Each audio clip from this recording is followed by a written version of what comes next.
Hello there. Welcome once again to Living on Purpose. My name is Fola Adelesi, also known as Fola Daniel Speaks. Today, I want to ask you to avoid emergencies and ask you to plan and prepare. Sometimes emergencies are unavoidable. You've done your best. You've done everything that you could do, but something still went wrong. That's understandable. It's totally out of your control. But something would be off if you're constantly having an emergency almost on a daily basis. Something will be off if you're constantly having an emergency almost every week, almost every month. Having repeated emergencies would be an indication that you need to plan and prepare for something else. If you're constantly having an emergency, then you need to have a rethink. There are people who would always have health emergencies, financial emergencies, emergencies with their academics, emergencies with their career, emergency in every area that you can possibly think about. Why is it that you would always have emergency in every area of your life? Then it means that you need to have a rethink of what you're doing, how you're doing the things that you're doing, and how you want to move forward from where you are. If you don't have a rethink, if you don't consider doing things differently, then you will continue to have some of those emergencies.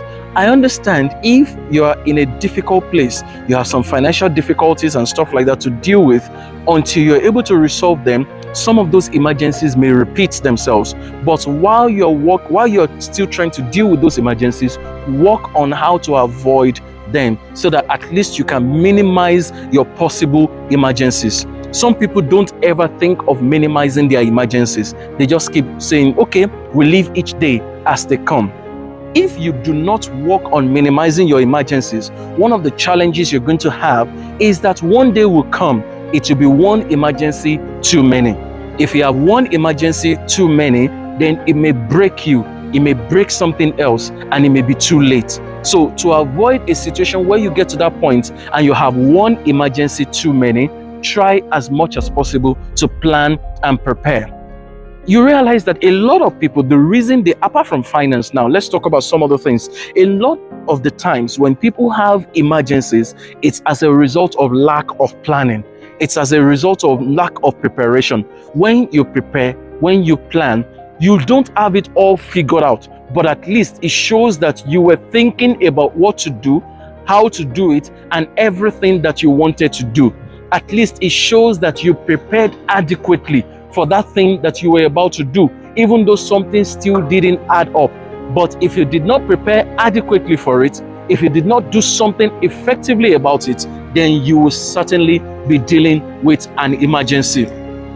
How do you avoid dealing with an emergency all the time? Number one, check how you manage your time.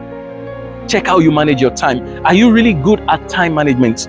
If you're not good at time management, then there's no way you will not be dealing with emergencies. You would have an emergency to catch up with a flight. You would have an emergency to book an appointment. You would have an emergency to, reschedule something. There will be too many things clashing. So you need to work better on your time management. And to work better on your time management, you need to improve on how you schedule your activities.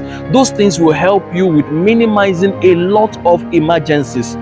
Except, of course, you work in government, you're a very senior official, you work with maybe the governor, you work with the president, where sometimes you can't determine your own schedule and it's your superior, it's your boss that constantly determines your schedule. That makes a lot of sense. But outside of even at that, if you work with them, you can always plan and say, okay, what if this schedule is interrupted? What do I do? What will be my alternative? Who do I fall back to? So now that you know that there's a possibility for the interruption of your schedule, you can always make alternative arrangements for that possibility.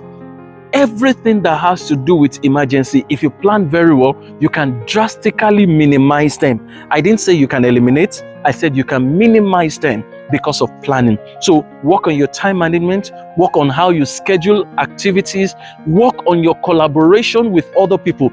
If it is other people that are constantly interrupting your plans, then work on or improve your collaboration with them.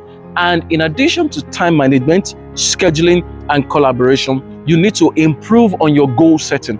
Of course, when you improve on your goal setting, you now have to bring it back to time management. So if you do your time management better, you work on your goal setting better, you work on your collaboration better, and you have a clear plan as far as your goals, your schedule for the month, your goals for the week, your goals for even the year or even a quarter. If you work on that, it makes things a lot easier for you. It's very important to work on reducing your emergencies.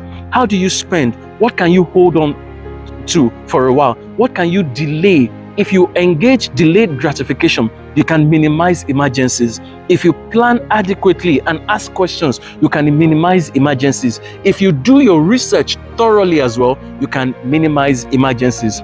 I don't know what emergencies you're constantly dealing with today, but I'll ask that you take a look at those emergencies, ask questions, think about them, and then plan around those emergencies.